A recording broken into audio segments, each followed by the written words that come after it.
আসসালামু আলাইকুম। আজকে রাজনগর একটা জায়গা বসিরমল একটা জায়গা আসলাম, একটা মুকাম আছে।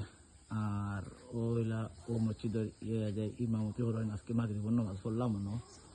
তো সবচেয়ে বড় সমস্যা হয়েছে এই মসজিদের অজুখানাটা নাই। অজুখানাটা নাই। ও আমি একটা জিনিস দেখাইতাম আপনার হাতে, এটা মুকামর গেট।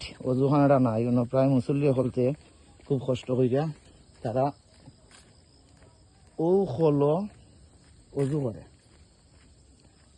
তারা অজু করে।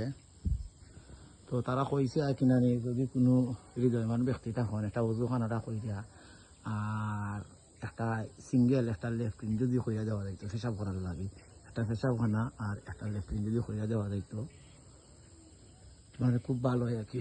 আমি কইলাম আচ্ছা ইনশাল্লাহ দেখি সেগুলো যদি আমি কয়েকজন লগে যোগাযোগ করবো না।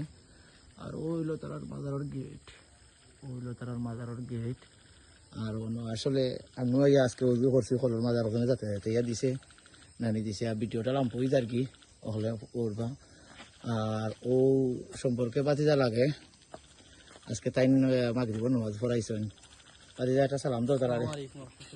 আচ্ছা আচ্ছা বাতিজা, ওই যে ই মসজিদে তো অজুখানা নাই, নানি তোমরা তো মসজিদে উজু করে খোলো না কিতা? তো আমিও তারার লগে আলাপ করছি তে যদি আল্লাহ দেয়, যদি কেউ দয়া ধরা কিনে নিতে কিতা করতা কিনে নি একটা উজুখানা কইরা যদি দেওয়া যাইতো।